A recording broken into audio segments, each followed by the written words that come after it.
तो न्यूज़ आई है उस हिसाब से तो हमें नेपाल जाना चाहिए, लेकिन हम सबसे पहले जो है वो दोहा पहुंचते हैं। लेकिन अब ये गुस्सा भ्रष्टाचार, बेरोजगारी और राजनीतिक व्यवस्था के खिलाफ एक बड़े जन आंदोलन में बदल चुका है।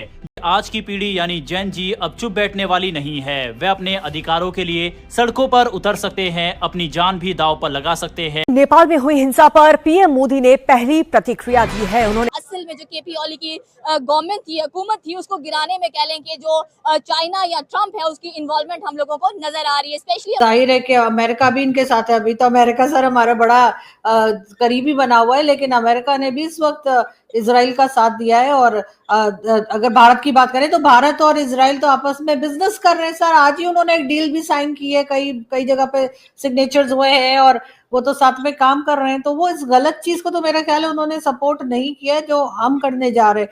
मैं फलस्तीन वालों की बात नहीं करी, लेकिन हमास वालों को तो बिल्कुल सर सपोर्ट ही करना चाहिए। इसको देखकर बांग्लादेश की याद ताजा हो गई कि जैसे वहां पर शेख हसीना वाजिद भागी और अपना जो असाइलम था वो जाकर भारत में ले, लेकिन इस बार भारत ने भी केपी ओली को असाइलम नहीं दिया। France the best of the friends of India वो भी कंडेम कर रहा है। इंडिया कह रहा है हम कंडेम नहीं करेंगे। भारत और पाकिस्तान में दोनों की बात कर रहा हूँ, नॉट जस्ट पाकिस्तान। दोनों के पास कैपेबिलिटी मौजूद है।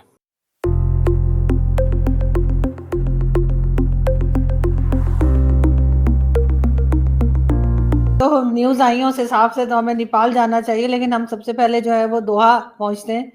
और कैसे देखते हैं आप जिस तरीके से इसराइल ने अटैक किया है, उसके बाद कई कंट्रीज जो हैं वो इसराइल को गलत भी ठहरा रही हैं, लेकिन बहुत सी जगह से ऐसा भी है, खासतौर पे भारत के कई लोग जो हैं वो इस अटैक को सही भी ठहरा रहे हैं। उनका ख्याल है कि इन लोगों ने जो अक्टूबर में 7 अक्टूबर को जो एक अटैक किया गया था इसराइल में, उस वक्त ये इन्वॉल्व थे और इनको मारना कोई गलत बात नहीं। देखिए, भारत के लोगों को क्या कहना है, वो तो जारी बात है, उनका एक खास मौक़िफ़ होता है हमास के बारे में, क्योंकि वो हमास को लिंक करते हैं कश्मीरी ग्रुपों से। तो वो कहते हैं जी कि क्योंकि कश्मीर और फ़लस्तीन और हमास ये एक ही केस है, तो वो एक उन्होंने अपना बनाया हुआ है। तो वो कहेंगे जी इस चीज़ को कुछ लोगों का है। लेकिन इस जो इंडियन गवर्नमेंट की स्टेटमेंट आई है वो तो बड़ी, जिसे कहते हैं ना, मीठी सी स्टेटमेंट है। मीठी स्टेटमेंट समझती हैं कि स्टेटमेंट का कोई मतलब ही नहीं होता। We are concerned about the attack. Concern क्या होता है? अभी तो कतर ने इतना ज़्यादा हेल्प किया इंडिया का, उनके 9 नेवी के बंदे छोड़े नरेंद्र मोदी साहब को। तो आज तो कतर की सॉवरेनिटी की वायलेशन हुई है, इंडिया को उस पर बोलना चाहिए था। इंडिया जो है वो ईरान के साथ बड़े अच्छे ताल्लुकात का खैर खां है। ईरान के ऊपर हमला होता है, इंडिया कहता है हम कंसर्न्ड है। ठीक है, मतलब स्टेटमेंट ही कोई नहीं देता। मतलब कम से कम खुल के बात तो करनी चाहिए ना यार। मुल्कों की सॉवरेनिटी की वायलेशन है, कल को इंडिया की सॉवरेनिटी की कोई वायलेशन करे तो लोग कहेंगे वी आर कंसर्न्ड, तो मतलब इंडिया को बुरा लगेगा।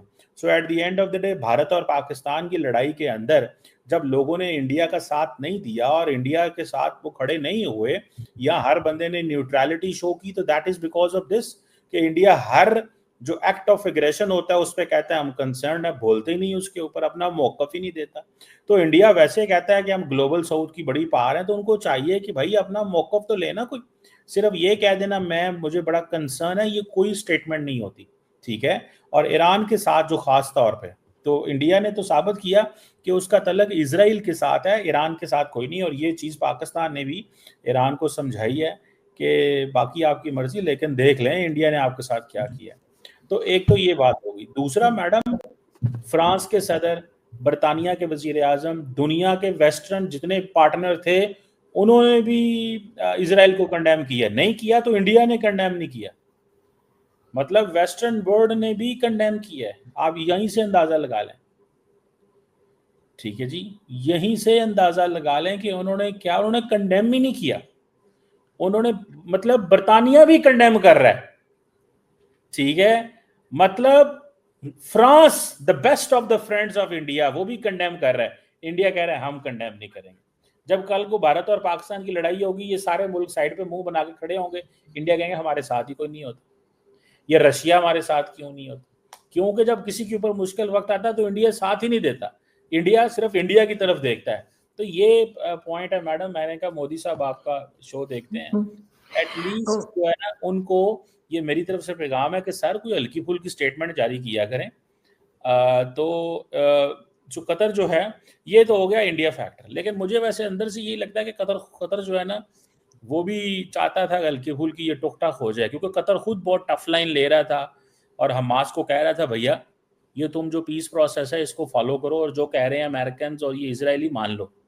वो हमास मान नहीं रहा, उन्होंने कहा ठीक है, उन्होंने हमला कर दिया तो हम क्या करें, देखो हमारे ऊपर भी हमला कर दिया उन्होंने, तो अब अगर तुमने पीस प्रोसेस को फॉलो ना किया तो तुम्हारी खैर नहीं। तो मुझे तो लगता है कल को तुर्की पे भी इंडिया हमला, इसराइल हमला कर सकता है, क्योंकि वहां पे भी हमास की लीडरशिप मौजूद है। So it's going to be very delicate. और दूसरा यह है कि इसराइल को पता किसी ने जवाब तो देना नहीं है, जिधर मर्जी मिसाइल घुमा दो, दाएं कर दो बाएं कर दो ऊपर नीचे जिधर मर्जी मार दो, कोई जवाब तो देते नहीं है। वो देखे ना, दुनिया का कोई मुल्क नहीं मिडल ईस्ट में उसने छोड़ा जिसके ऊपर हमला नहीं किया।